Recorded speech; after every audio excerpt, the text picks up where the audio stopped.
Sila beredar, boleh tidak? Ini jam 4.30 pagi, kata seorang dokter wanita Jerman dengan nada yang kurang menyenangkan, bergema di koridor bilik rawatan kecemasan Hospital University Charité di Berlin. Kata-kata penghinaan yang kejam itu ditujukan kepada seorang lelaki warga negara Malaysia yang sedang mengemop lantai. Namun, hanya beberapa menit kemudian, wajah wanita itu dipenuhi penyesalan dan kebingungan, sehinggakan rekod perubatan di tangannya bergetar. Siapakah sebenarnya lelaki itu? Bisiknya. Desember di Berlin sangatlah dingin. Pada jam 4.00 pagi, ketika bandar itu masih lena dibuai mimpi, Asman bin Yusuf sudah pun menuju ke Hospital University Charité. 25 menit berkayuh basikal dari pangsapurinya di daerah Prenzlauer Berg ke hospital. Itulah rutin hariannya. Bagi Asman, 36 tahun, waktu awal pagi ini bukanlah sesuatu yang luar biasa. Cuma, dahulu dia memegang pisau bedah menuju ke bilik pembedahan, kini dia memegang mop pembersih menuju ke koridor. Dia bekerja sambilan di Jerman, atau mini job, dengan gaji mengikut jam. Tangannya masih cekap dan fokusnya tajam, tetapi kebolehannya tidak lagi digunakan untuk pesakit, sebaliknya untuk lantai. Guten Morgen. Asman membalas sapaan pengawal keselamatan di lobi hospital dengan bahasa Jerman yang agak kekok. Guten Morgen. Sebutannya masih belum sempurna, tetapi dia memujuk dirinya bahwa ia sudah lebih baik daripada 4 bulan yang lalu. Menuruni lift ke stor bawah tanah dan menyediakan peralatan pembersihan kini sudah menjadi rutin harian yang biasa. Sambil berjalan di koridor menuju bilik rawatan kecemasan, Asman teringat akan pembedahan shift malam terakhirnya di Malaysia. Pembedahan seorang lelaki berusia 50 dengan pendarahan akut telah berakhir pada jam 6.00 pagi. Pada masa itu juga, suasana subuh sunyi sepi seperti ini, tetapi kesunyian itu mempunyai makna yang sama sekali berbeza. Dahulu, ia adalah ketenangan mulia yang menyelamatkan nyawa, kini ia hanyalah kesepian seorang pekerja pembersih.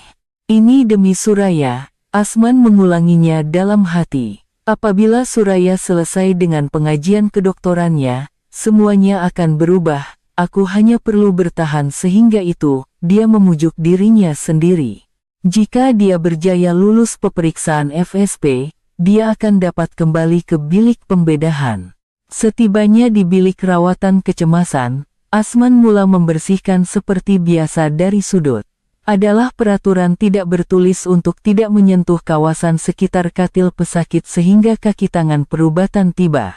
Memerah kain buruk dan melutut di lantai, penampilannya jauh berbeza daripada seorang pakar bedah saraf yang telah melakukan banyak pembedahan otak selama 6 tahun. Tepat jam 4.30 pagi, pintu bilik rawatan kecemasan terbuka dengan kuat, dan seorang wanita muda Jerman masuk.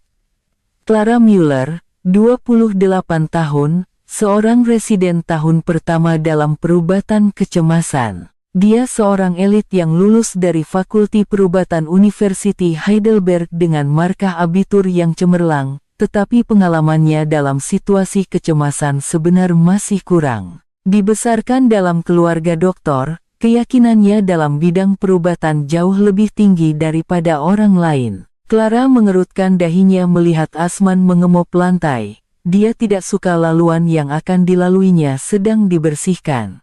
Bagi Clara, yang dilahirkan dan dibesarkan di Jerman, pekerja asing hanyalah wujud yang perlu tetapi tidak disukai. Sila beredar, suara Clara dingin dan bernada arahan. Asman cepat-cepat berdiri dan bergumam, "Maafkan saya." Sebutannya yang gagap terdengar lebih menjengkelkan bagi Clara. Ketika Asman memberi laluan, Clara melanggar bahunya sambil lalu. Sama ada itu disengajakan atau kebetulan, Asman tidak berkata apa-apa. Kenapa mereka menggaji orang seperti itu? Dia seperti tidak tahu berbahasa Jerman pun. Clara berkata kepada rekan sekerjanya di stesen juru rawat, dan Asman terdengar. Juru rawat rekan sekerjanya menenangkan Clara, tetapi ketidakpuasannya tidak surut. Guten Tag. Patutkah saya coba bercakap dalam bahasa Cina, katanya dengan nada mengejek.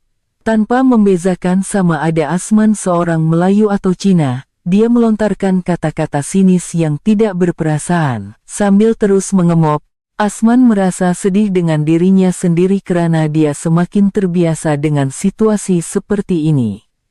Dulu, dia pasti akan gemetar marah, tetapi kini yang tinggal hanyalah rasa apatis yang hampir menyerah. Ini adalah layanan yang tidak dapat dibayangkan di Malaysia, tetapi di sini, dia hanyalah seorang pekerja pembersih asing. Clara sekali-kali mengerling ke arah Asman sambil menyusun rekod perubatan. Dia berpendapat bahwa orang seperti itu mencemarkan hospital. Berbeza dengan kaki tangan perubatan Jerman yang bersih, penampilannya dalam pakaian kerja usang dan berbahasa Jerman yang buruk mengganggu hatinya. Dia sendiri tidak menyadari betapa dalam prasangkanya. Asman terus membersihkan dalam diam. Setiap inci lantai bilik rawatan kecemasan dibersihkan dengan teliti, tetapi tiada siapa yang menyadarinya. Dia dilayan seperti seseorang yang hanya diperlukan apabila ada keperluan, seolah-olah dia tidak wujud. Namun, Asman tahu siapa dia dan apa yang boleh dilakukannya. Pada jam 5.00 pagi, Asman selesai membersihkan bilik rawatan kecemasan dan berpindah ke kawasan lain.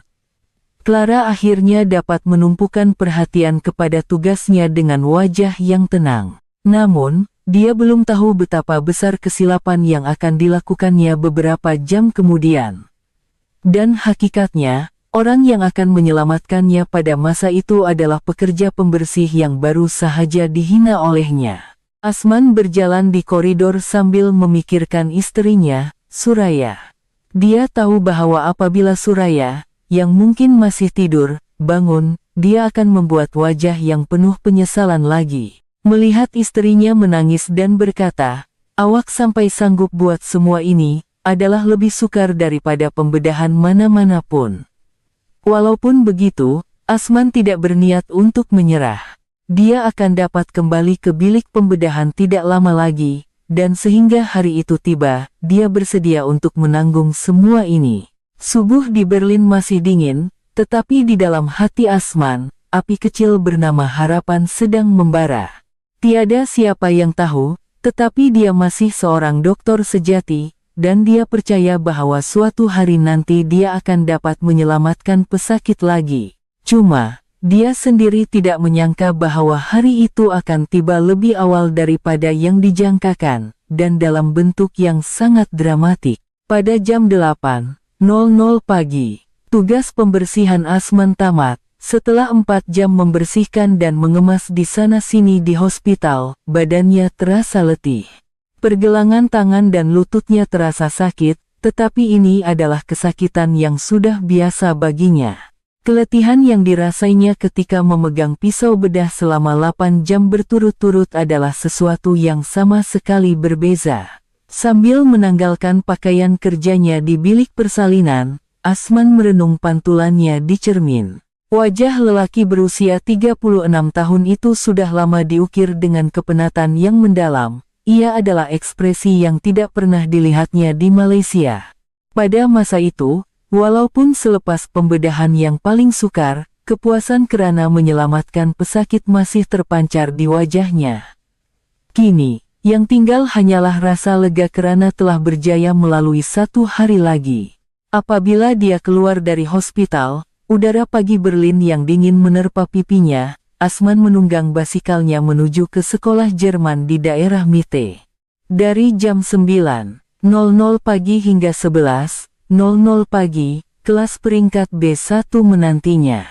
Ini adalah halangan yang mesti diatasi untuk lulus peperiksaan FSP. Kelas bahasa Jerman bagi Asman adalah harapan dan juga sumber kekecewaan. Kebanyakan rekan sekelas seramai kira-kira 20 orang lebih muda daripadanya. Dari pemuda pelarian dari Syria, juru rawat dari Asia Selatan, hingga pelajar berketurunan Turki Jerman, masing-masing bergelut dengan bahasa Jerman dengan pelbagai latar belakang. Asman adalah satu-satunya warga negara Malaysia di dalam kelas itu, dan tiada siapa yang tahu tentang masa lalunya. Wie geht es Ihnen heute? Bagaimana perasaan Anda hari ini? Tanya Cikgu Maria kepada Asman. Ich bin gut, danke schön, saya baik. Terima kasih, jawaban Asman masih kekok. Walaupun dari segi tata bahasa betul, sebutan dan intonasinya tidak semula jadi. Walaupun dia pernah menulis artikel perubatan dalam bahasa Inggris di Malaysia, bahasa Jerman masih terasa seperti tembok tinggi baginya. Semasa kelas, Asman sering berpikir, apa yang sedang dilakukan oleh rekan-rekan sekerjanya di hospital di Malaysia sekarang? Siapa yang mengisi kekosongan selepas dia pergi? Rakan-rakan junior yang pernah bekerja bersamanya di Jabatan Bedah Saraf Hospital University Malaya pasti masih berjaga malam untuk menyelamatkan pesakit. Sedangkan dia, di sini, bergelut untuk membentuk satu ayat bahasa Jerman yang paling asas. Realiti itu terasa menyedihkan baginya. Selepas kelas, Asman menuju ke perpustakaan pusat Berlin. Waktu petang adalah masa untuk belajar sendiri sebagai persediaan untuk peperiksaan FSP. Dia duduk di sudut buku perubatan di perpustakaan, membuka buku teks bedah saraf yang ditulis dalam bahasa Jerman, tetapi kandungannya semuanya sudah diketahui olehnya. Struktur anatomi aneurisma otak, prosedur langkah demi langkah kraniotomi, simptom dan rawatan peningkatan tekanan intrakranial, semuanya sudah ada dalam kepalanya. Masalahnya ialah dia perlu menjelaskan semua pengetahuan ini dalam bahasa Jerman. Konsep perubatan yang boleh dijelaskan secara logik dan lancar dalam bahasa Malaysia, menjadi seperti deretan perkataan kanak-kanak apabila dalam bahasa Jerman. Keyakinan diri sebagai seorang pakar yang telah dibina selama 6 tahun, seolah-olah runtuh di hadapan halangan bahasa. Pada jam 3.00 petang, telepon bimbit Asman berdering, panggilan dari istrinya, Suraya. Awak dah makan tengah hari? Iya, dah makan bekal. Awak makan di kafe university? Iya, saya makan di kafe. Hasil eksperimen hari ini agak pelik, jadi mungkin saya akan lewat sikit. Suara Suraya dipenuhi rasa bersalah. Rasa bersalah karena suaminya bekerja membersihkan dari awal pagi, manakala dia tenggelam dalam penyelidikannya. Namun, Asman merasa lebih bersalah terhadap istrinya. Dia tahu bahwa Suraya tidak dapat menumpukan sepenuh hati kepada penyelidikannya karena dia terpaksa mengikut Asman ke Jerman, meninggalkan impiannya. Tak apa, buatlah perlahan-lahan. Saya pun sedang belajar, Asman berkata, terima kasih. Maafkan saya sangat-sangat, Asman menutup telepon dan mengeluh. Suraya tidak perlu meminta maaf, tetapi dia selalu menyalahkan dirinya sendiri. Dia yakin bahwa Asman bekerja membersihkan di Jerman adalah karena kesalahannya. Namun, bagi Asman, impian Suraya sama pentingnya dengan impiannya sendiri, malah, mungkin lebih penting. Pada jam 6.00 petang, Asman pulang ke rumah di Prenzlauer Berg. Pangsapuri 2005 bilik itu kecil tetapi cukup luas untuk 2 orang. Sewa 950 euro, campur kos pengurusan, melebihi 1.000 euro, tetapi ini masih dianggap murah di Berlin. Dengan pendapatan mini job Asman sebanyak 872 euro dan beasiswa kedoktoran Suraya 1.100 euro, kehidupan mereka sangatlah sempit. Dia membuka peti sejuk dan melihat acar yang hampir habis. Acar yang dijual di pasar Asia, satu pek kecil pun berharga 8 euro, tetapi ia adalah sesuatu yang penting.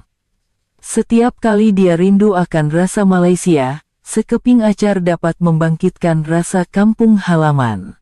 Asman berpikir dia perlu pergi membeli belah sambil mula menyediakan makan malam yang ringkas.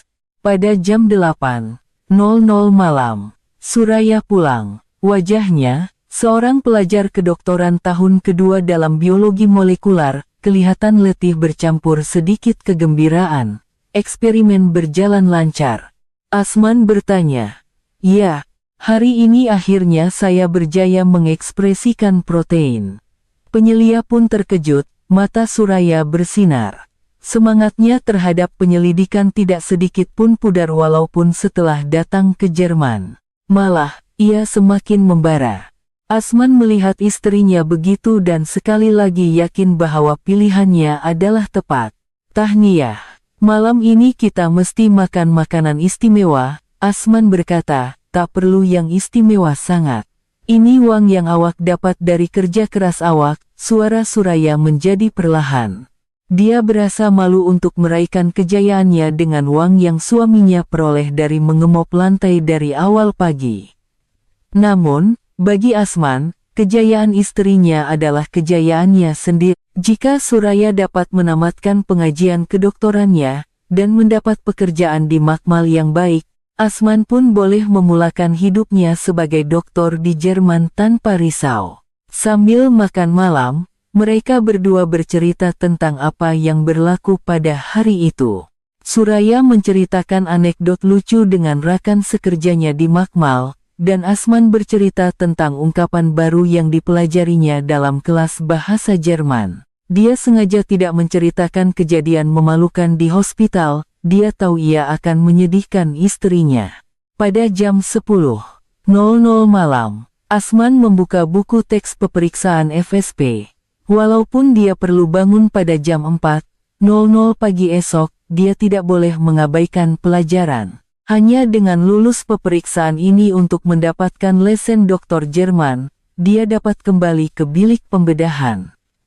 Suraya sudah pun di bilik tidur, menyusun rancangan eksperimennya untuk esok. Asman membaca istilah perubatan yang tertulis di buku teks dengan suara yang kuat. Ia mengenai tanda-tanda peningkatan tekanan intrakranial pada pesakit. Konsep yang mudah dijelaskan dalam bahasa Malaysia, tetapi masih sukar untuk dinyatakan dengan tepat dalam bahasa Jerman. Nampaknya masih jauh perjalanan untuk berkomunikasi secara semula jadi dengan kaki tangan perubatan Jerman. Namun, Asman tidak menyerah. Dia telah berjaya melalui latihan residen bedah saraf di Malaysia. Mengingat kembali hari-hari belajar semalaman, dimarahi oleh senior, dan belajar dari kesilapan yang berulang, kesukaran sekarang dapat ditanggung. Cuma, yang berbeza dari dulu adalah kini dia tidak bersendirian, dia bersama Suraya. Pada jam 11.00 malam, Asman menutup buku dan masuk ke bilik tidur, Suraya sudah tidur. Skrin komputer riba di sisi katilnya penuh dengan rancangan eksperimen esok. Asman perlahan-lahan menutup komputer dan berbaring di sebelah Suraya. Dalam kegelapan, dia memandang siling dan berpikir. Esok pun aku akan bangun jam 4.00 pagi dan mengulangi perkara yang sama. Aku akan diabaikan oleh orang seperti Clara dan akan frustasi karena tidak dapat berbahasa Jerman dengan baik. Tetapi aku percaya suatu hari nanti aku pasti akan berdiri di bilik pembedahan lagi, sehingga hari itu, dia bersedia untuk menanggung semua ini. Tepat sebelum tidur, Suraya mengeluh sambil bergumam, "Maafkan saya."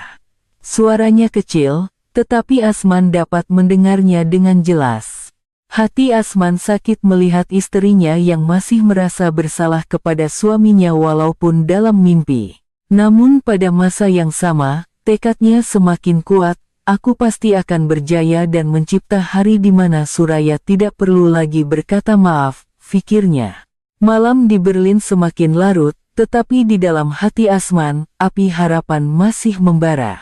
Dia percaya bahwa esok akan bermula satu hari baru, dan setiap hari yang terkumpul itu akan membawa kepada hari di mana impiannya menjadi kenyataan. Cuma, dia belum tahu bahwa hari itu akan tiba jauh lebih awal daripada yang dijangkakan, dan dalam bentuk yang sangat dramatik. Pada petang hari yang sama, seorang pesakit kecemasan dibawa masuk ke bilik rawatan kecemasan Hospital University Charité. Seorang lelaki Jerman berusia 65 tahun, terbaring di atas pengusung dalam keadaan tidak sadarkan diri. Para medik yang turun dari ambulans tergesa-gesa menjelaskan keadaannya. Dia dilaporkan pingsan secara tiba-tiba di rumah. Pada masa itu, Asman sedang mengemas tong sampah sisa perubatan di sudut bilik rawatan kecemasan. Dia sepatutnya sudah pulang selepas 4 jam membersihkan, tetapi dia terpaksa menunggu sebentar karena keadaan kecemasan yang tiba-tiba. Mengikut peraturan hospital, kaki tangan pembersihan juga perlu memberi laluan apabila ada pesakit kecemasan. Clara bergegas datang. Ini adalah pesakit serius pertamanya sebagai ketua bilik rawatan kecemasan pada hari itu. Walaupun dia cemerlang di Fakulti Perubatan University Heidelberg, situasi kecemasan sebenar tidak berjalan seperti yang tertulis dalam buku teks. Dia coba memahami keadaan pesakit, tetapi tangannya sedikit bergetar. Keadaan pesakit kelihatan serius, wajahnya pucat, dan pernafasannya tidak teratur. Tekanan darahnya juga sangat tinggi. Clara mengarahkan beberapa ujian asas, tetapi tidak dapat membuat diagnosis yang tepat. Kekurangan pengalamannya jelas kelihatan. Asman, sambil mengemas tong sampah, secara tidak sadar melirik ke arah pesakit. Itu adalah tabiat lama. Sebagai pakar bedah saraf selama 6 tahun di Malaysia, ia adalah seperti penyakit pekerjaan yang sudah sebati dalam dirinya. Naluri untuk coba memahami keadaan pesakit secara otomatik akan aktif apabila melihat pesakit. Pada masa itu, Asman melihat sesuatu yang tidak normal. Anak mata kanan pesakit jelas lebih besar daripada yang kiri. Kekuatan otot anggota badan kiri juga kelihatan menurun dengan ketara. Ini bukan sekadar pingsan biasa. Ini adalah simptom neurologi tipikal akibat peningkatan tekanan intrakranial. Clara masih hanya memeriksa tanda-tanda vital asas pesakit. Dia mengukur tekanan darah, nadi, dan kadar pernafasan, tetapi terlepas pandang pemeriksaan neurologi yang penting. Bagi Asman, itu jelas merupakan tanda-tanda pendarahan intrakranial hipertensif. Peliknya, tekanan darah terlalu tinggi untuk sekadar pingsan biasa, Clara berbisik kepada juru rawat. Namun, dia masih tidak yakin dengan diagnosisnya, mungkin pingsan akibat tekanan. Saya akan sediakan pemindahan ke ward perubatan dalaman. Mendengar kata-kata itu, Asman terkejut. Pesakit ini sama sekali tidak boleh dihantar ke ward perubatan dalaman. Situasi ini memerlukan imbasan CT kecemasan segera dan penyediaan pembedahan kecemasan bedah saraf. Namun, dia hanyalah seorang pekerja pembersih. Keadaan pesakit semakin teruk, tahap kesadaran semakin menurun, dan corak pernafasan juga menjadi tidak normal. Dari pengalamannya, ini adalah tanda jelas bahwa tekanan intrakranial meningkat dengan cepat. Dalam beberapa menit, ia boleh menjadi situasi yang tidak dapat diperbaiki. Asman bergelut hebat dalam hatinya. Patutkah dia campur tangan atau tidak? Adakah ada cara untuk membantu pesakit tanpa mendedahkan identitinya? Namun, di hadapan nyawa pesakit, perhitungan seperti itu tidak bermakna. Maafkan saya, Asman mendekati Clara dengan berhati-hati. Clara terkejut karena seorang pekerja pembersih bercakap dengannya, apatah lagi di tempat kerja perubatan. Wajahnya segera menunjukkan ekspresi tidak senang. Ada apa? Saya sibuk sekarang. Asman berkata selembut mungkin. Anak mata pesakit kelihatan berbeza saiznya antara kanan dan kiri, dan pergerakan tangan dan kaki kirinya juga. Wajah Clara berubah. Dia berpendapat bahwa tidak mungkin seorang pekerja pembersih dapat memberikan nasihat perubatan. Tambahan pula, seorang warga asing campur tangan dengan kaki tangan perubatan Jerman seperti ini, sungguh menjengkelkan. Apa yang awak tahu? Saya doktornya, bukan awak. Juru rawat di sekeliling juga memandang Asman dengan pandangan pelik. Nampaknya lucu bagi seorang pekerja pembersih untuk menasihati kaki tangan perubatan tentang keadaan pesakit. Ada yang kedengaran berbisik-bisik. Saya dengar orang Asia nih suka berpura-pura tahu perubatan dengan pengetahuan yang dikutip dari internet, betul ke? Asman merasa wajahnya panas, tetapi dia menahannya. Yang penting sekarang bukanlah maruahnya, tetapi nyawa pesakit. Namun, suasana tidak mengizinkan dia untuk berkata apa-apa lagi. Dia sudah melampaui batas. Clara merenung Asman kemudian memalingkan badannya. Buat kerja awak dengan betul, jangan ganggu kerja perubatan. Asman terpaksa meninggalkan tempat itu. Dia menolak tong sampah dan bergerak ke ujung koridor, tetapi hatinya masih tertumpu pada pesakit. Adalah jelas bahwa jika dibiarkan begitu, ia akan menjadi sangat berbahaya. 10 menit berlalu. Keadaan pesakit semakin teruk seperti yang Asman jangkakan. Tahap kesadaran semakin menurun, dan pernafasan menjadi tidak teratur. Pada masa itu barulah Clara mula panik. Peliknya, kenapa kesadaran semakin menurun? Juru rawat memeriksa tanda-tanda vital lagi, tetapi tidak menemui punca yang jelas. Clara berhadapan dengan realiti yang tidak dapat diselesaikan oleh pengetahuan buku teks dan mula gelisah. Teori dan praktikal sangat berbeza. Pada masa itu, pesakit tiba-tiba mengalami kejang, seluruh badannya mula bergetar hebat. Bilik rawatan kecemasan serta-merta menjadi huru-hara, Clara panik sepenuhnya. Imbasan CT kecemasan, sekarang, dia akhirnya mengarahkan pemeriksaan untuk diagnosis yang tepat, tetapi ia sudah terlambat. Jika dia bertindak segera ketika Asman mula-mula menegur, keadaan pesakit tidak akan menjadi seteruk ini. Hasil imbasan CT sepenuhnya selaras dengan jangkaan Asman. Ia adalah pendarahan intrakranial hipertensif. Pendarahan berlaku jauh di dalam otak, dan tekanan intrakranial meningkat dengan cepat. Pembedahan kecemasan bedah saraf diperlukan segera. Clara melihat hasil CT dan pucat lesi. Dia menyadari hakikat bahwa diagnosis salahnya telah membahayakan pesakit. Penyesalan melanda dirinya bahwa jika dia dapat membuat diagnosis yang tepat dari awal, keadaan pesakit tidak akan menjadi begitu serius. Kenapa saya tidak dapat melihatnya? Walaupun simptomnya begitu jelas, pada masa itu, ingatan tentang kata-kata pekerja pembersih itu terlintas di pikiran Clara. Kata-kata tentang anak mata pesakit berbeza saiznya dan pergerakan tangan dan kaki kirinya pelik. Itu adalah simptom yang sama yang baru disahkan sekarang. Asman memandang dari jauh pesakit yang dibawa ke bilik pembedahan kecemasan.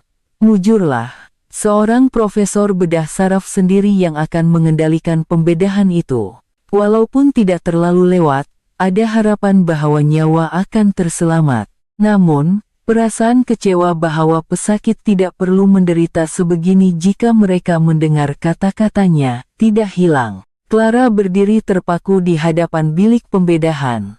Pesakit serius pertamanya berakhir dengan cara begini, keyakinan dirinya hancur sepenuhnya. Ia adalah saat dia menyadari jurang antara pengetahuan yang dipelajarinya di university dan reality. Malam itu Asman tidak dapat tidur. Wajah pesakit berulang kali terlintas di pikirannya. Rasa bersalah menghantuinya karena dia tidak dapat memberikan bantuan yang mencukupi disebabkan oleh statusnya, walaupun nyawa itu pasti dapat diselamatkan. Ia adalah malam yang penuh penderitaan antara panggilan tugasnya sebagai dokter dan reality. Namun, Asman belum tahu bahwa kejadian ini tidak akan berakhir hanya dengan penyesalan, dan bahwa beberapa hari kemudian, satu lagi keadaan kecemasan yang lebih besar akan berlaku, dan pada masa itu, dia tidak akan mempunyai ruang untuk ragu-ragu. 3 hari kemudian, satu lagi ujian menanti Asman. Pada hari itu juga, kerja pembersihan bermula pada jam 4.00 pagi seperti biasa, tetapi ada suasana yang berbeza dari biasa. Seluruh hospital kelihatan lebih sibuk daripada biasa, dan wajah kaki tangan perubatan menunjukkan ketegangan. Pada jam 8.00 pagi, ketika Asman sedang bersiap untuk pulang selepas selesai membersihkan, tiba-tiba, bunyi siren bergema di bilik rawatan kecemasan. Seorang lagi pesakit kecemasan dibawa masuk, namun, kali ini keadaannya berbeza. 3 buah ambulans tiba berturut-turut. Pesakit pertama adalah seorang wanita berusia 70-an. Dia dilaporkan pingsan secara tiba-tiba di rumah dan tidak sadarkan diri. Pesakit kedua adalah seorang lelaki berusia 50-an, mengeluh sakit kepala yang teruk di tempat kerja dan dibawa masuk melalui ambulans. Yang ketiga adalah seorang wanita berusia 60-an yang tiba-tiba terhuyung-hayang dan jatuh semasa berjalan di jalan. Asman segera merasakan ada sesuatu yang tidak kena. Sungguh tidak wajar jika begitu banyak pesakit dengan simptom serupa dibawa berturut-turut dalam satu hari secara kebetulan. Terutama sekali, semua pesakit menunjukkan penurunan kesadaran dan simptom neurologi yang menimbulkan keraguan. Clara telah kehilangan sepenuhnya keyakinannya sejak kejadian 3 hari lalu. Diagnosis salah yang pertama telah menjadi trauma baginya, dia ragu-ragu dan tidak yakin apabila berhadapan dengan pesakit. Kegagalan hari itu tidak dapat keluar dari pikirannya. Sambil memeriksa pesakit pertama, Clara sekali lagi merasa buntu. Walaupun tekanan darahnya tinggi, dia tidak dapat mencari simptom lain yang jelas. Dia takut dia akan gagal lagi seperti 3 hari lalu. Tangannya tidak bergetar, tetapi dia tidak yakin. Asman memerhatikan keadaan dari jauh. Sambil berpura-pura mengemas peralatan pembersihan, dia memerhatikan keadaan pesakit. 6 tahun pengalamannya dalam bedah saraf memberitahunya. Ini bukan sekadar kebetulan. Simptom pesakit pertama menunjukkan tanda-tanda tipikal stroke. Kekuatan otot sebelah kanan badan menurun dengan ketara, dan gejala afasia gangguan bahasa juga kelihatan. Namun, Clara masih tidak dapat membuat diagnosis yang tepat. Pesakit kedua kelihatan lebih serius. Bersama sakit kepala yang teruk, dia menunjukkan gejala kekakuan nuchal kekakuan leher. Dari pengalaman Asman, ini disahkan mempunyai kemungkinan besar pendarahan subarachnoid. Ini adalah penyakit yang disebabkan oleh pecahnya aneurisme otak dan memerlukan pembedahan kecemasan segera. Pesakit ketiga juga serupa. Dia mengeluh gangguan berjalan dan pening, yang juga merupakan simptom tipikal penyakit cerebrovaskular. Namun, Clara melihat ketiga-tiga pesakit itu sebagai case yang berasingan, dan tidak menyadari kaitannya. Asman semakin cemas. Dia tidak boleh membiarkan situasi ini begitu saja. Ketiga-tiga pesakit menunjukkan simptom akut penyakit cerebrovaskular, namun tidak menerima rawatan yang sesuai. Terutama pesakit kedua, berada dalam keadaan yang sangat berbahaya.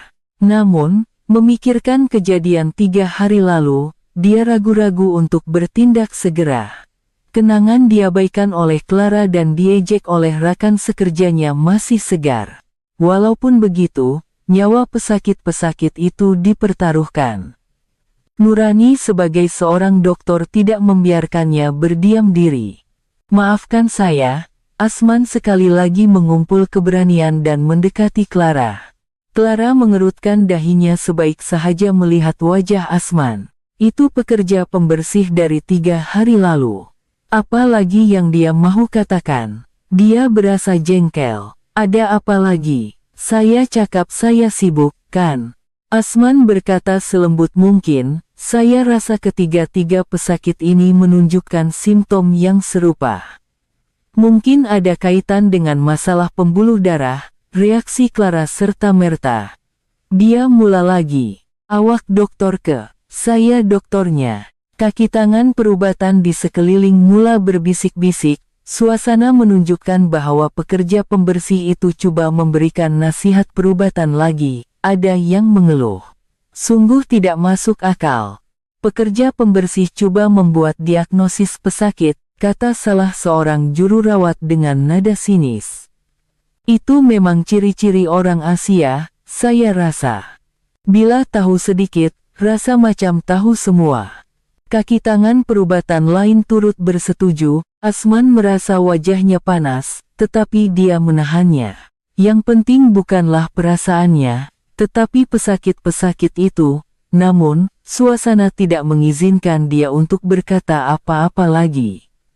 Clara berkata dengan tegas, "Buat kerja awak, jangan campur tangan dalam hal perubatan." Asman terpaksa meninggalkan tempat itu. Namun, hatinya terasa berat. Dia jelas tahu ada sesuatu yang terlepas pandang, tetapi tiada siapa yang mahu mendengar. 1 jam berlalu. Seperti yang Asman jangkakan, keadaan mula memburuk dengan cepat. Pesakit kedua tiba-tiba tidak sadarkan diri dan rebah. Ia adalah perjalanan tipikal pendarahan subarachnoid. Apa yang berlaku? Kenapa tiba-tiba Clara panik? Hasil imbasan CT kecemasan sepenuhnya selaras dengan jangkaan Asman. Ia adalah pendarahan subarachnoid akibat pecahnya aneurisme otak. Pembedahan kecemasan bedah saraf diperlukan segera. Situasi serupa berlaku kepada pesakit ketiga. Dia tiba-tiba mengalami kekeliruan kesadaran dan gejala lumpuh pada satu anggota badan. Ia adalah stroke akut. Clara panik sepenuhnya. Dia tidak dapat membuat diagnosis yang betul untuk seorang pun, dan 3 orang pula berturut-turut mengalami keadaan kecemasan. Keyakinan dirinya jatuh ke dasar. Kenapa jadi begini? Simptomnya sangat cepat bertambah teruk. Profesor tiba dengan tergesa-gesa. Setelah memahami keadaan, dia segera memberi arahan. Ketiga-tiga pesakit perlu dihantar ke jabatan bedah saraf. Kesilapan Clara sekali lagi membahayakan pesakit. Asman memandang semua situasi ini dari jauh dengan hati yang pilu. Jika diagnosis yang tepat dibuat dari awal, ini tidak akan berlaku. Namun, tiada siapa yang mendengar kata-katanya. Clara menyalahkan dirinya sendiri sambil melihat pesakit-pesakit yang dibawa ke bilik pembedahan. Saya gagal lagi. Kali ini, 3 pesakit sekaligus. Keyakinan dirinya sebagai seorang dokter hancur sepenuhnya. Pada masa itu, kata-kata Asman terlintas di pikiran Clara. Ketiga-tiga pesakit menunjukkan simptom yang serupa. Patutkah kita lakukan pemeriksaan pembuluh darah? Kata-kata itu adalah diagnosis yang sama yang baru disahkan sekarang. Bagaimana dia tahu? Clara bergumam sendirian. Tetapi sudah terlambat. Ketiga-tiga pesakit berada dalam keadaan berbahaya. Mereka terpaksa menjalani pembedahan setelah terlepas golden hour. Prognosis mereka juga tidak menentu. Pada hari itu, Asman tidak dapat menyembunyikan perasaan beratnya walaupun dalam perjalanan pulang. Rasa bersalah karena tidak dapat melakukan apa-apa disebabkan oleh statusnya. Walaupun nyawa-nyawa itu pasti dapat diselamatkan, membebaninya. Dia merasakan jurang antara panggilan tugasnya sebagai dokter dan realiti semakin melebar. Suraya melihat ekspresi Asman dan tahu ada sesuatu yang berlaku. Ada apa? Muka awak nampak pucat hari ini. Tiada apa-apa. Asman tidak mahu istri risau. Namun, dalam hatinya, pergolakan semakin mendalam. Sampai bila aku perlu terus melihat sahaja begini? Sampai bila aku perlu menanggung situasi ini, tahu bahwa pesakit dalam bahaya tetapi tidak dapat melakukan apa-apa? Malam itu Asman tidak dapat tidur. Dia tidak dapat melupakan 3 pesakit hari itu. Pikiran bahwa mungkin hasilnya akan berbeza jika dia lebih berani, jika dia lebih tegas, menghantuinya. Namun, Asman belum tahu bahwa beberapa hari kemudian, satu lagi keadaan yang lebih besar akan berlaku, dan pada masa itu, dia tidak akan mempunyai ruang untuk ragu-ragu, dan bahwa saat itu akan mengubah takdirnya dari asasnya. 2 hari kemudian, pada jam 10.00 pagi, satu kemalangan besar berlaku di Bandar Berlin. Ia adalah kemalangan bertindih di Lebuh Raya A100. Sebuah truk yang tergelincir akibat hujan merempuh beberapa kereta penumpang berturut-turut. Seramai 9 orang mangsa, 5 daripadanya mengalami kecederaan kepala tahap 10 dan dibawa ke bilik rawatan kecemasan Hospital University Charité. Pada masa itu, Asman sedang mengemas sisa perubatan berhampiran bilik rawatan kecemasan. Biasanya, dia sudah pulang pada waktu itu, tetapi pada hari itu, dia ditugaskan untuk kawasan pembersihan yang tamat lewat. Bunyi siren yang tiba-tiba bergema membuatkannya merasakan ada sesuatu yang luar biasa telah berlaku.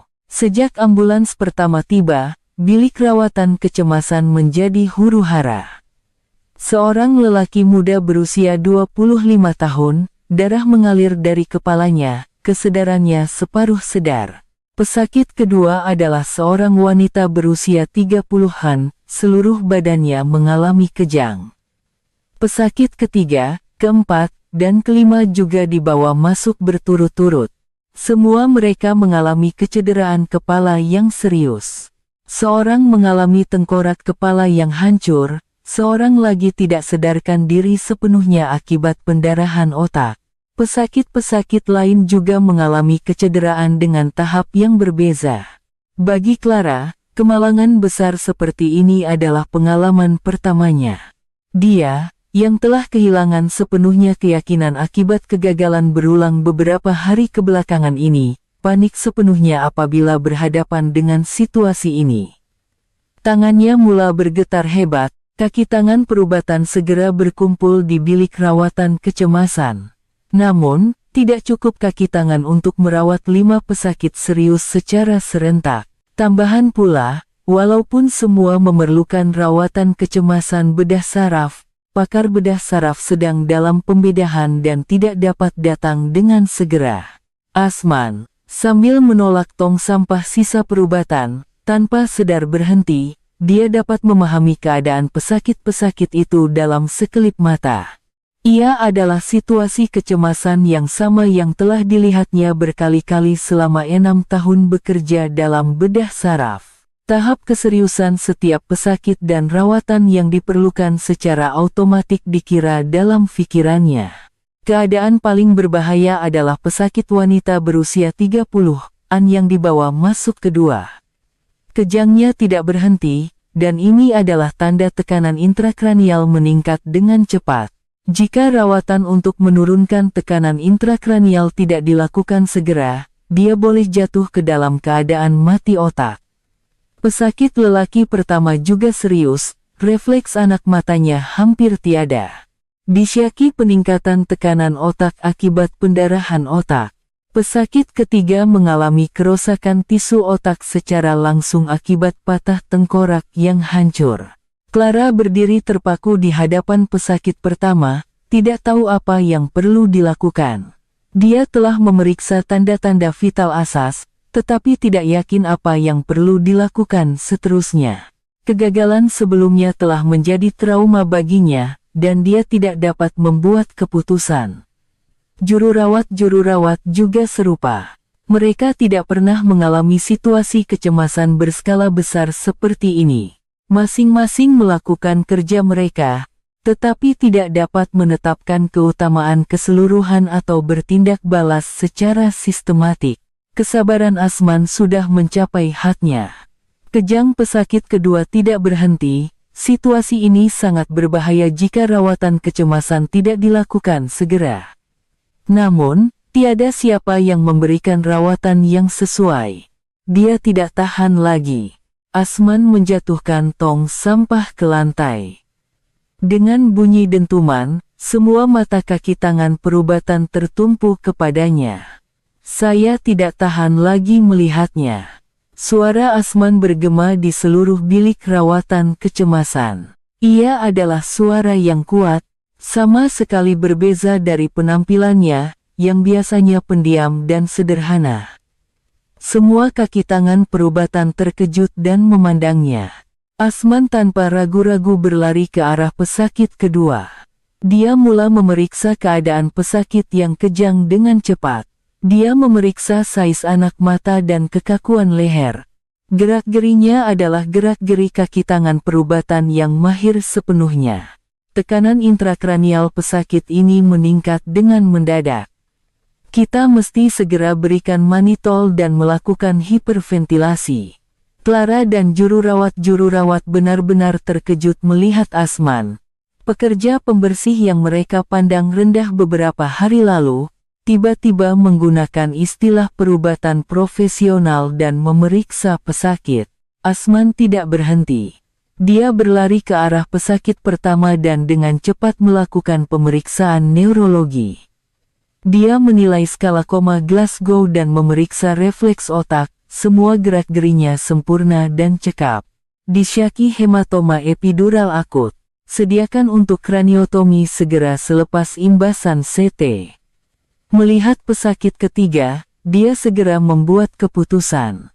Ia adalah pampatan otak akibat patah tulang tengkorak yang hancur, pembedahan kecemasan diperlukan. Dia juga mendiagnosis pesakit keempat dan kelima secara berturut-turut dan menetapkan keutamaan. Dia menunjukkan arah rawatan mengikut pesakit yang paling berbahaya. Semua proses adalah tepat dan sistematik. Juru rawat mula bergerak mengikut arahan Asman. Kepakaran perubatan beliau kelihatan begitu pasti.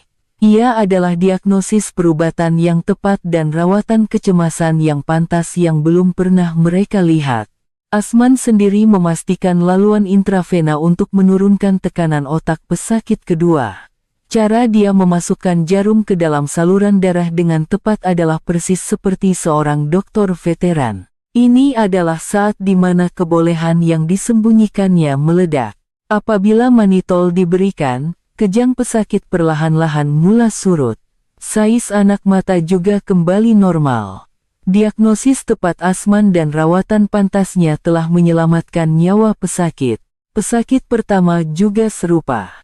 Hasil imbasan CT kecemasan yang dilakukan mengikut arahan Asman mengesahkan hematoma epidural akut. Penyediaan pemindahan ke bilik pembedahan segera dimulakan. Berkat tidak terlepas golden hour, prognosis pembedahan dijangka baik. Pesakit-pesakit lain juga mula menerima rawatan yang sesuai berdasarkan diagnosis tepat Asman. Kelima-lima pesakit telah melepasi ambang bahaya. Jika Asman tidak campur tangan, ia pasti akan menjadi sangat teruk. Clara memandang Asman dengan tercengang. Siapakah sebenarnya lelaki ini? Bagaimana dia boleh melakukan rawatan yang begitu profesional? Dia tidak dapat memahami hakikat bahwa pekerja pembersih yang dia pandang rendah beberapa hari lalu adalah seorang kaki tangan perubatan yang jauh lebih baik daripadanya. Sungguh mengejutkan. Siapakah sebenarnya lelaki itu? Salah seorang juru rawat berbisik. Dia kata dia pekerja pembersih, tapi kemahirannya itu. Kaki tangan perubatan lain juga menunjukkan ekspresi tidak percaya. Asman menarik nafas lega setelah semua 5 pesakit stabil. Ia adalah rasa pencapaian yang sudah lama tidak dirasainya. Kegembiraan sebagai seorang dokter karena telah menyelamatkan pesakit merebak ke seluruh tubuhnya. Ia juga adalah saat di mana dia mendedahkan identitinya sendiri yang selama ini disembunyikan. Bilik rawatan kecemasan menjadi senyap. Semua kaki tangan perubatan memandang Asman. Semua orang terdiam melihat kebolehan luar biasa yang ditunjukkan oleh pekerja pembersih yang mereka abaikan sebentar tadi. Pada masa itu, Profesor Schmidt bergegas masuk ke bilik rawatan kecemasan. Dia datang dengan tergesa-gesa setelah mendengar berita kemalangan bertindih itu. Namun, bertentangan dengan jangkaan, semua pesakit telah menerima rawatan kecemasan yang sesuai dan dalam keadaan stabil. Profesor Smith coba memahami situasi. Siapa yang melakukan rawatan kecemasan itu? Tahap rawatan ini sangat profesional. Semua mata tertumpu kepada Asman. Sosok lelaki Asia yang memakai pakaian pembersih berdiri menarik perhatian Profesor Schmidt. Pada mulanya dia merasa pelik. Mengapa seorang pekerja pembersih berada di antara kaki tangan perubatan? Namun, setelah mendengar penjelasan juru rawat, ekspresi Profesor Schmidt berubah sepenuhnya. Pekerja pembersih itu telah menyelamatkan kelima-lima pesakit serius itu, dan dengan diagnosis perubatan yang sempurna. Betul ke awak yang buat? Profesor Smith bertanya kepada Asman. Asman teragak-agak seketika.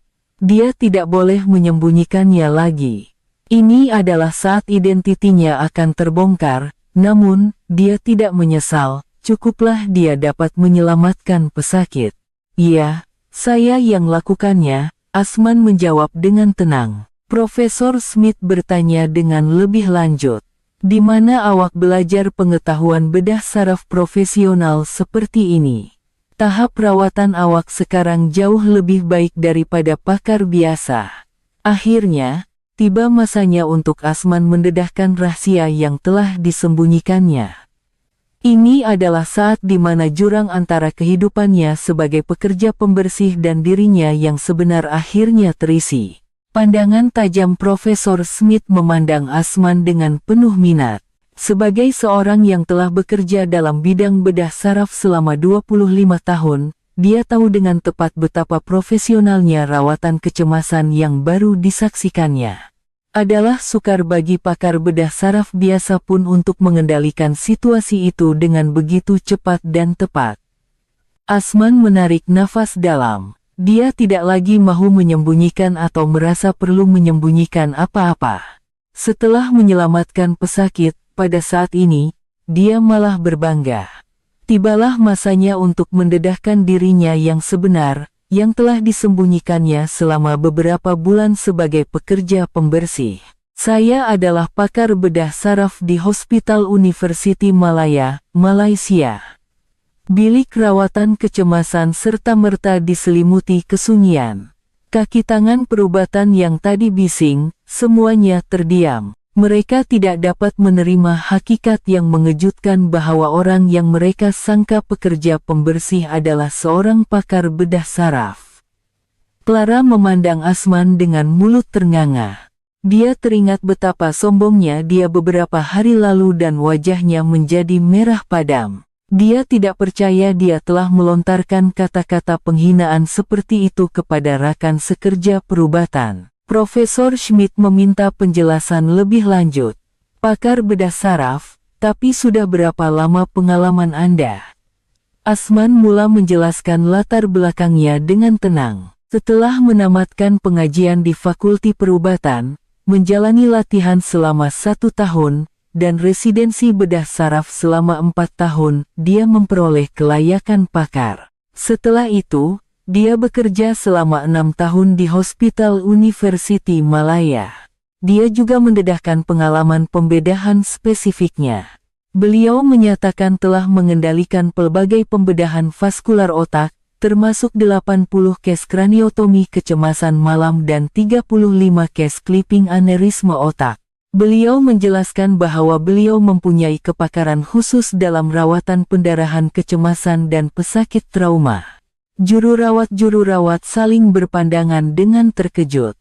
Barulah sekarang mereka faham siapa sebenarnya yang mereka hadapi selama ini. Mereka telah memandang rendah dan melayan sebagai pekerja pembersih seorang pakar bedah saraf yang telah bekerja selama 6 tahun di hospital besar di Malaysia.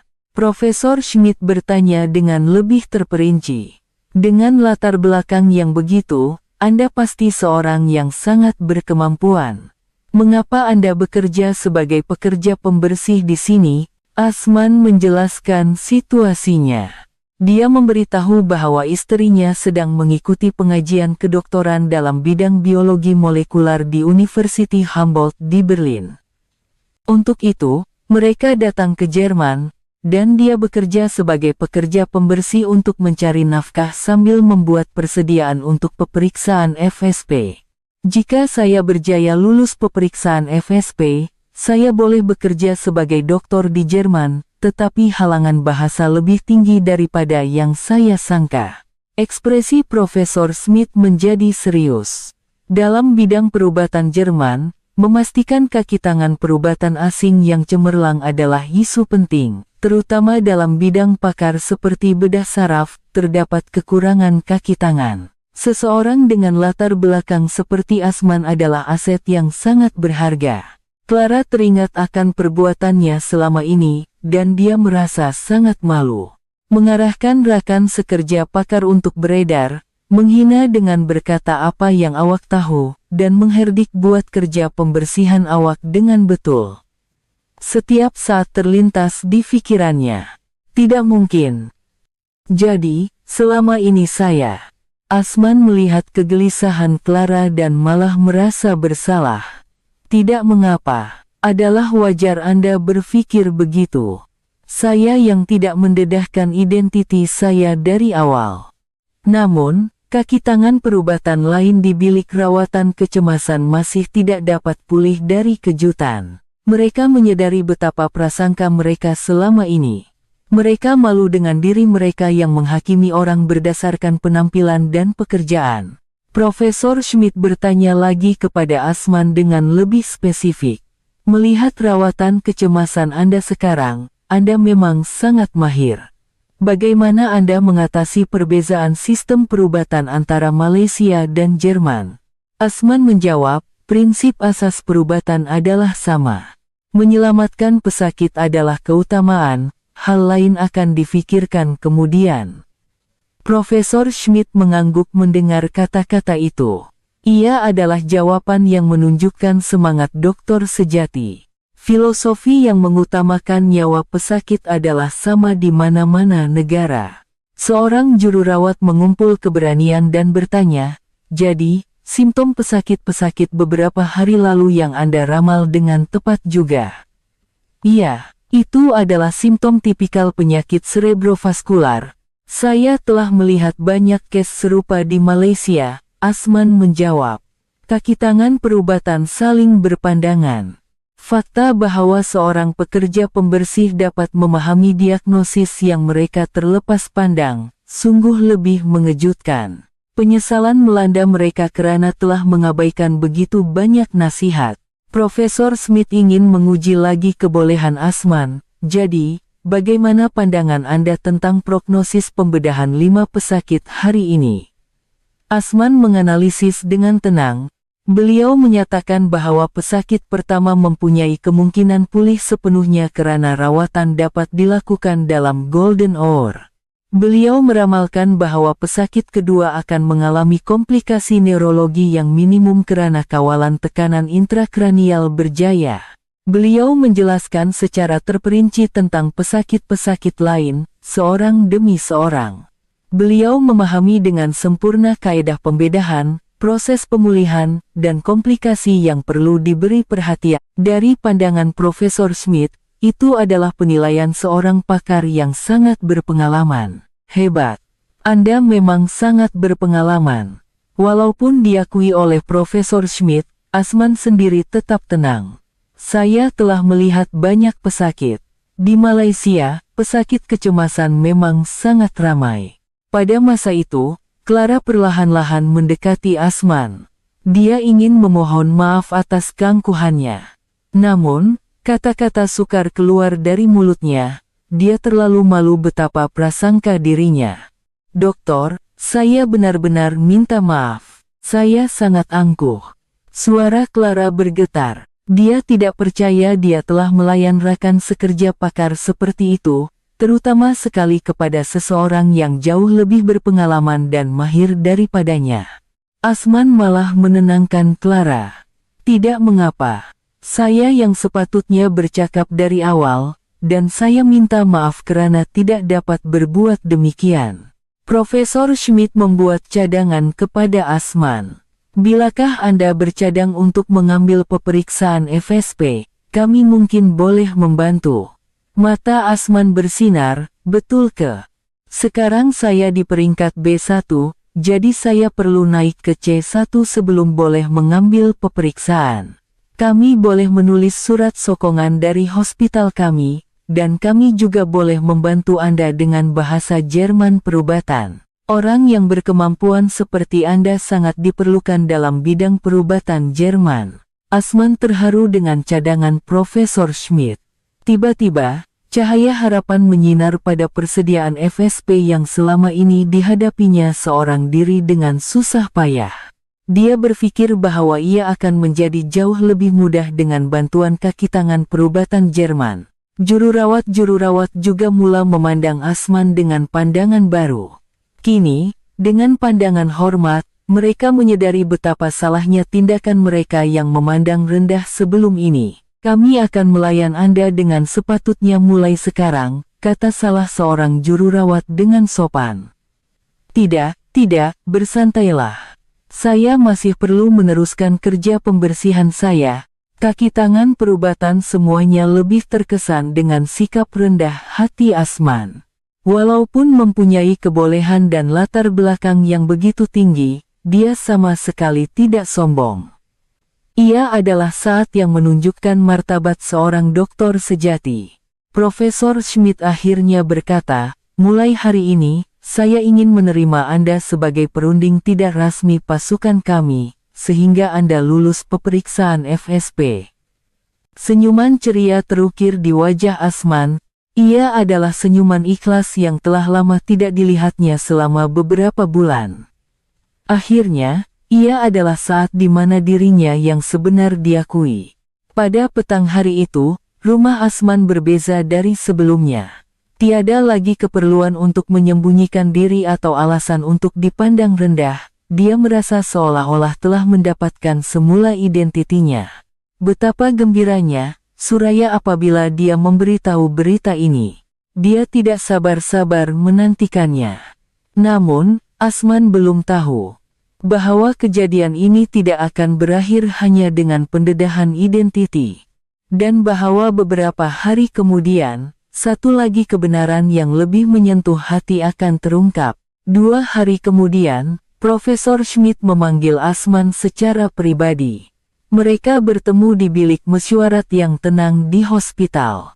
Asman menyangka ia akan berkaitan dengan peperiksaan FSP, tetapi ekspresi Profesor Schmidt berbeza dari biasa. Ia adalah pandangan yang serius dan penuh rasa ingin tahu. Dr. Asman, ada satu perkara yang saya ingin tanya, Profesor Schmidt bertanya kepada Asman.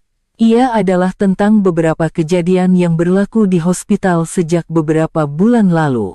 Terutama sekali, beberapa diagnosis yang hampir terlepas pandang oleh kaki tangan perubatan telah diperbetulkan secara tidak dijangka. Terdapat beberapa maklumat tanpa nama yang diterima.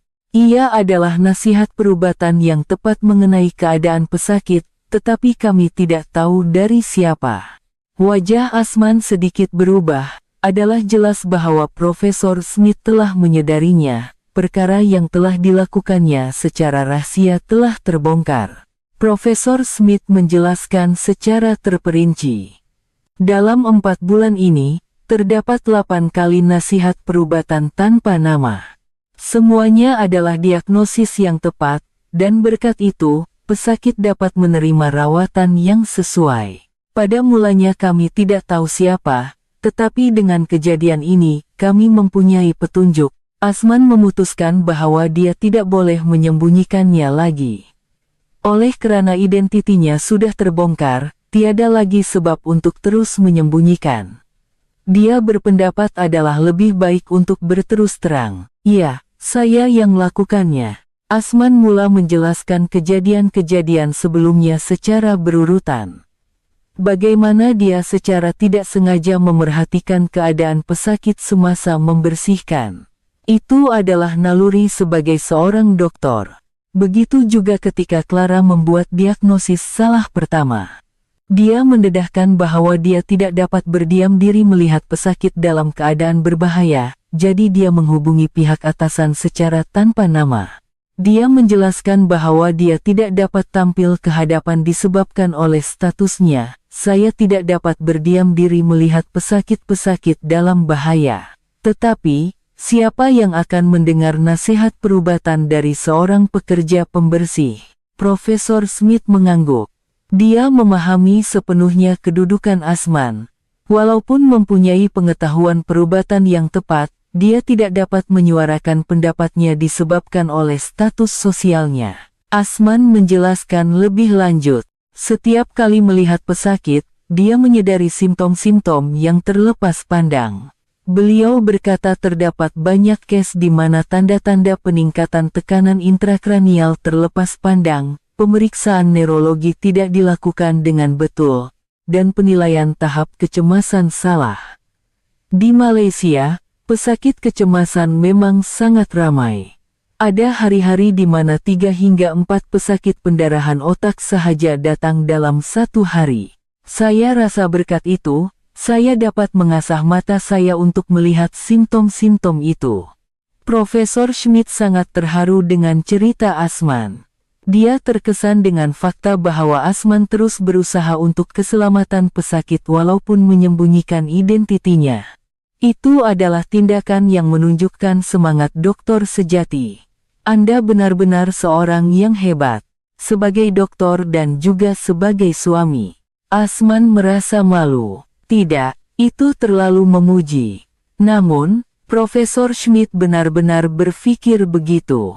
Dia berpendapat bahwa dokter dengan personality seperti inilah yang sangat diperlukan dalam bidang perubatan Jerman. Selain daripada kebolehan, hatinya yang prihatin terhadap pesakit adalah benar.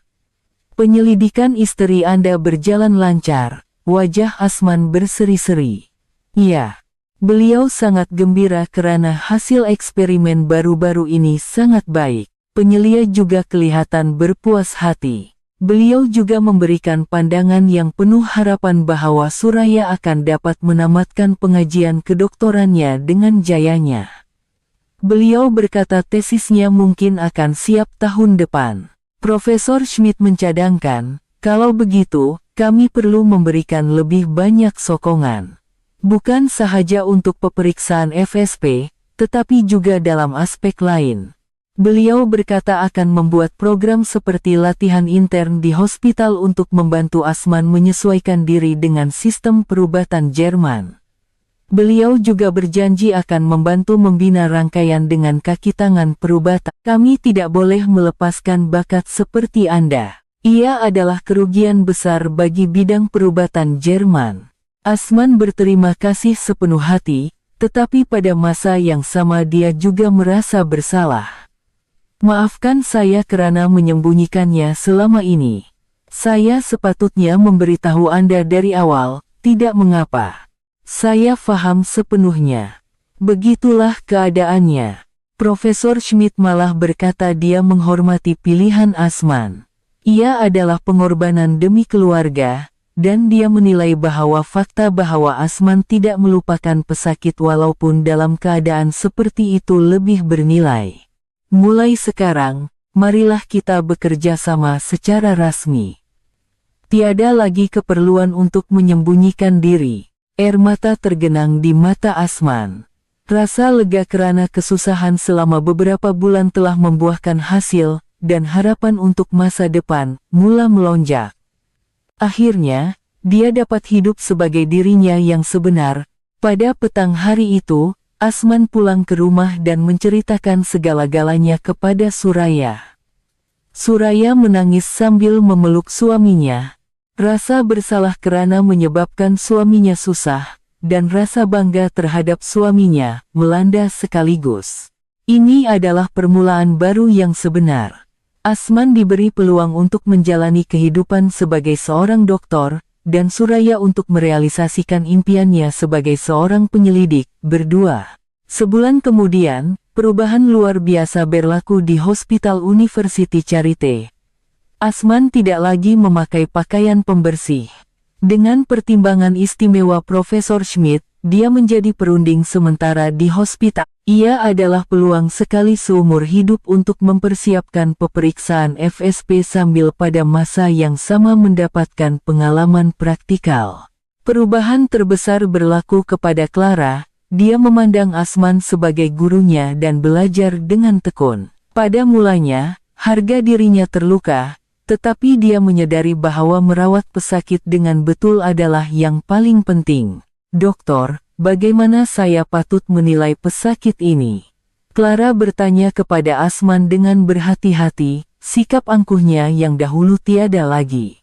Sebaliknya, dia dipenuhi dengan sikap rendah hati untuk belajar. Asman menjelaskan dengan ramah. Dia mengajarnya langkah demi langkah bagaimana untuk menafsirkan simptom neurologi pesakit dan pemeriksaan apa yang diperlukan. Clara mencatat dan mendengar dengan tekun. Terima kasih. Saya banyak belajar. Kemahiran Clara meningkat dengan ketara. Di bawah bimbingan Asman, dia dapat mengukuhkan semula kaedah yang terlepas pandang. Terutama sekali, Keupayaannya membuat keputusan dalam situasi kecemasan telah meningkat dengan mendadak. Jururawat-jururawat juga telah mengubah sikap mereka sepenuhnya terhadap Asman. Kini, mereka memandangnya dengan pandangan hormat. Mereka menyadari betapa salahnya prasangka mereka selama ini. Berkat dokter, suasana hospital benar-benar menjadi lebih baik, kata salah seorang jururawat. Malah, suasana di bilik rawatan kecemasan telah berubah.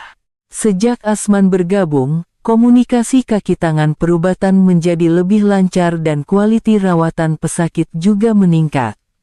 Yang paling penting, sikap untuk belajar dari satu sama lain telah lahir.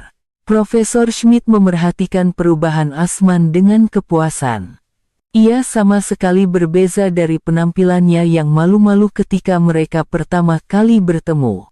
Kini, dia adalah seorang dokter sejati yang penuh keyakinan. Dr. Asman, bagaimana persediaan pemeriksaan FSP Anda?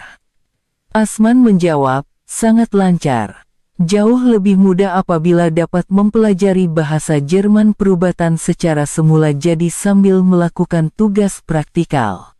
Malah, keupayaan bahasa Jerman Asman telah meningkat dengan luar biasa.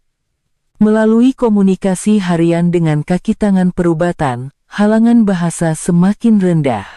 Terutama sekali, istilah perubatan profesional hampir sempurna dikuasainya. Dengan rentak ini, lulus pemeriksaan nampaknya tiada masalah, kata Profesor Schmidt dan Asman tersenyum, saya akan mengambil pemeriksaan bulan depan. Keyakinan diri saya juga telah meningkat. Pemeriksaan FSP yang dahulunya kelihatan mustahil, kini menjadi matlamat yang realistik. Dia dapat berkembang pesat berkat bantuan rekan sekerja dan pengalaman praktikalnya. Di rumah Asman juga ada perubahan. Penyelidikan Suraya juga berjalan lancar. Dengan suaminya yang telah kembali stabil, dia sendiri dapat menumpukan lebih banyak perhatian kepada penyelidikannya. Awak, hari ini penyelia saya sangat berpuas hati melihat draft tesis saya, Suraya menyampaikan berita gembira. Tesis kedoktorannya dijangka akan siap lebih awal daripada yang dijangkakan. Tahniah sangat-sangat. Kerja keras awak berbaloi, Asman juga gembira sepenuh hati. Melihat impian istrinya menjadi kenyataan, dia sama sekali tidak menyesal atas kesusahan yang dilaluinya. Ini semua karena awak. Saya dapat sampai sejauh ini karena dapat menumpukan perhatian kepada penyelidikan sahaja tanpa perlu risau tentang uang, kata Suraya penuh kesyukuran dan Asman malah merasa bersalah. Saya pula yang patut berterima kasih. Berkat awak, saya pun dapat melakukan apa yang benar-benar saya mahukan. Mereka berdua menyadari bahwa pengorbanan demi satu sama lain akhirnya kembali sebagai kebahagiaan yang dikongsi. Ia adalah saat mereka memahami makna cinta sejati. 2 bulan kemudian, akhirnya keputusan pemeriksaan FSP keluar. Asman lulus dengan cemerlang, dan dengan markah yang sangat tinggi. Bantuan dari rekan sekerja hospital, termasuk Profesor Schmidt, adalah kekuatan yang besar. Tahniah. Hasil yang benar-benar hebat, Profesor Schmidt mengucapkan tahniah kepada Asman. Dengan ini, Asman dapat bekerja secara rasmi sebagai dokter di Jerman. Anda akan bergabung secara rasmi dengan pasukan bedah saraf kami, bukan? Asman mengangguk pada cadangan Profesor Schmidt. Sudah tentu, terima kasih banyak-banyak. Ia adalah saat di mana anggota baru bergabung dengan jabatan bedah saraf Hospital University Charité. Asman bukan lagi seorang yang mempunyai kebolehan tersembunyi. Dia telah memulakan permulaan baru sebagai seorang pakar bedah saraf yang megah. Clara adalah orang yang paling gembira dengan kelulusan Asman.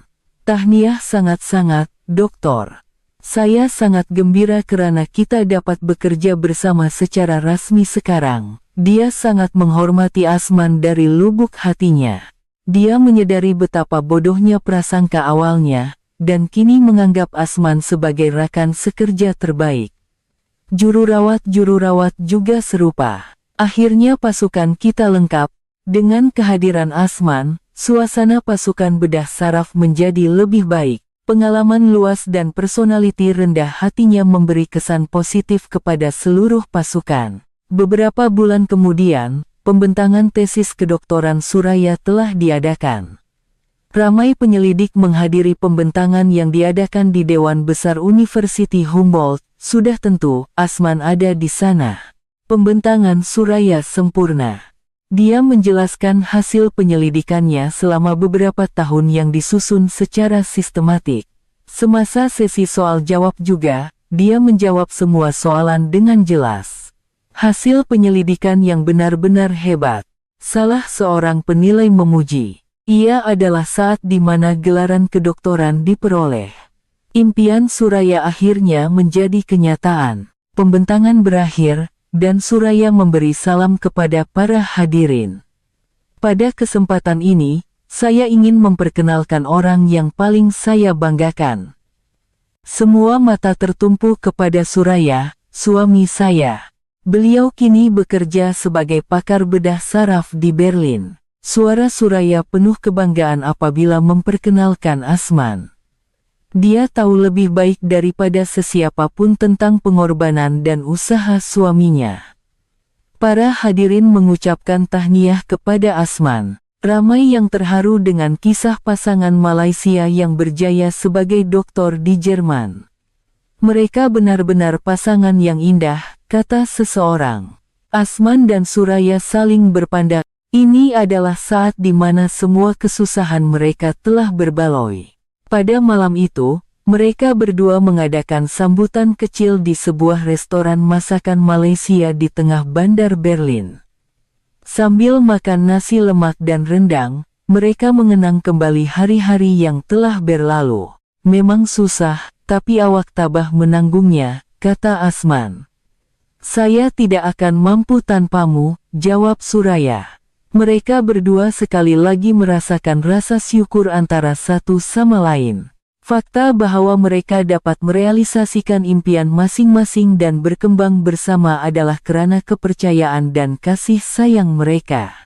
Kini Asman bekerja sebagai pakar bedah saraf yang megah di Hospital University Charité. Dia dihormati oleh rekan sekerja dan disayangi oleh pesakit. Membimbing junior, termasuk Clara, juga menjadi kepuasan besar baginya. Suraya, setelah memperoleh gelaran kedoktoran, mula bekerja sebagai penyelidik di sebuah makmal terkenal di Berlin.